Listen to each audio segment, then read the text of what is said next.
Buenas tardes, jóvenes. El día de hoy vamos a trabajar con el tema de medidas de tendencia central. Ustedes ya previamente hicieron una investigación en la plataforma donde analizaron los conceptos de medidas de tendencia central y los conceptos de medidas de dispersión. Se dieron cuenta que son medidas u operaciones estadísticas que nos sirven para concentrar un conjunto de datos en una sola expresión, en un solo valor, o representar ese conjunto de datos con un solo valor. En el caso de las medidas de tendencia central, como el nombre nos dice, ese valor representa el valor central o el punto medio de la distribución de datos. Es el valor que nosotros utilizamos para representar a todo el conjunto. Inclusive estas medidas de tendencia central es común que las denominemos promedios. Y es muy común que, por ejemplo, cuando nosotros en el día a día hacemos uso de promedios, lo que hacemos es expresar un conjunto de valores con un único valor, que es el promedio. Por ejemplo, cuando se les pregunta a ustedes qué tal les fue el cuatrimestre anterior en sus materias, ustedes, para expresar el rendimiento que tuvieron en el cuatrimestre anterior, no dicen saqué en matemáticas 10, saqué en programación 9, saqué en taller de lectura 8, no, sino simplemente dan un promedio que representa todo el conjunto de materias y todo el conjunto de valores. Es decir, ustedes dicen, bueno, me fue más o menos, saqué 9.3. Y ya con ese valor ustedes están representando a todas las materias y todos los valores que tienen que ver con ese cuatrimestre, con ese conjunto. Entonces, para eso nos sirven las medidas de tendencia central y también las de dispersión.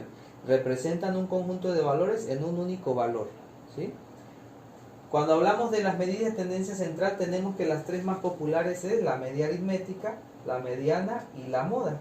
Vamos a analizar en este video cuáles son esas tres operaciones y cómo se realizan. Aquí observamos la formulita que corresponde a cada una de ellas. La media aritmética, aunque las tres las podemos llamar promedios, porque son promedios, la más popular o a la que normalmente llamamos promedio es a la media aritmética. Estamos acostumbrados a decirle promedio a esta media aritmética. ¿Cuál es su formulita? Pues dice que sumamos todos los valores y dividimos entre el total de datos. Decíamos en el caso de las materias, si yo llevé 8 materias en el cuatrimestre y quiero expresar un promedio, voy sumando lo que saqué en cada una de esas materias, en las 8, y luego lo divido entre 8 y con eso expreso un promedio o una media aritmética, ¿sí? Esa es la medida de tendencia central más popular, la media aritmética, y muchas veces es la que mejor se adapta o la que resulta ser más representativa de la población, aunque tiene una desventaja, ¿sí? A diferencia de la mediana y de la moda, que también son promedios, pero son promedios menos populares o menos utilizados. ¿Cuál es la ventaja que vamos a encontrar en la media aritmética? La media aritmética tiene la desventaja de que se ve influida o se ve sesgada su resultado final por los valores extremos.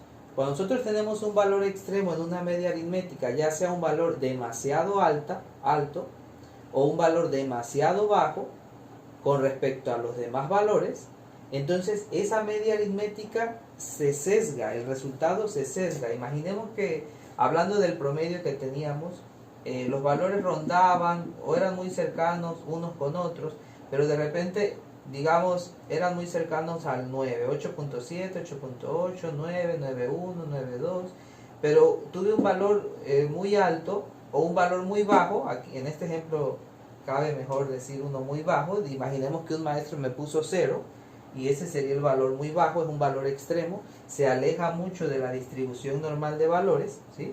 Y a eso es a lo que llamamos valor extremo, cuando se aleja mucho, ya sea hacia abajo o ya sea hacia arriba, ¿sí? Entonces, cuando nosotros tenemos esos valores extremos en la media aritmética, ese valor afecta mi resultado final. Si por ejemplo aquí la tendencia o el promedio era de un 9.1, si tuvimos un 0, ese valor va a hacer que se baje demasiado ese promedio y digamos quede en un 7.3, por poner un ejemplo. ¿Y qué pasa? Que ese 7.3 ya no es representativo de la población, ¿sí? Es decir, si nosotros escuchamos un promedio de 7.3, nos imaginamos que es un alumno que saca 7, saca 6, saca 8, pero no nos imaginamos que sea un alumno que ronda los 9 o que comúnmente está dentro de los 9, ¿sí? Entonces, ese es el detalle que tiene la media aritmética, se ve sesgada por valores extremos. Lo mismo sucede cuando es hacia arriba el valor extremo, ¿sí? Hacia arriba o hacia abajo lo que hace es darnos un valor que no es tan representativo de la población, ¿sí? Que pierde su representatividad y ya nos da un valor o nos da una idea alejada de lo que realmente es, ¿sí? Ok.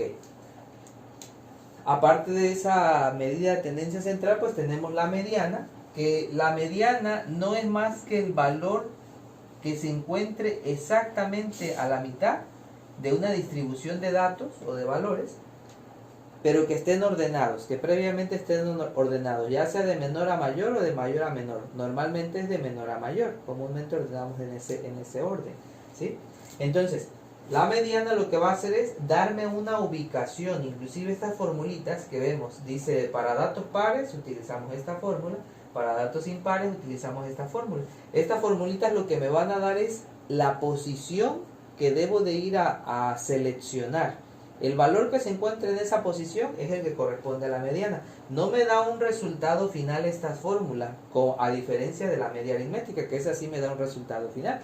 Me va a decir 7.3, 8.2, 9.1, etc. Aquí lo que hace es darme la posición, y una vez que yo ya tengo la posición, voy y tomo el valor que se encuentre en esa posición. De esa manera es como determinamos la mediana. Y la moda, que es la más sencilla, y como el nombre lo dice, pues va a ser el dato que más se esté repitiendo, el dato que sale con mayor frecuencia. Esa es la moda. La moda puede ser de tres formas. Puede ser un solo valor que se repita mucho. Puede ser más de una, 2 o 3 valores que se están repitiendo iguales, tienen la misma frecuencia. O puede ser ninguno, ningún valor se repitió nunca, ¿sí? Entonces, la moda puede ser de esas tres maneras, uno solo, muchos o ninguno, ¿sí? Bueno, para entender estas tres medidas vamos a hacer un ejemplo. El ejemplo dice así, voy a dar lectura al ejemplo y anotamos los datos. Dice, se realizó una encuesta a un grupo de 12 personas para consultarles cuánto tiempo tardan en promedio al día haciendo uso del Internet, de la cual se obtuvieron los siguientes datos expresados.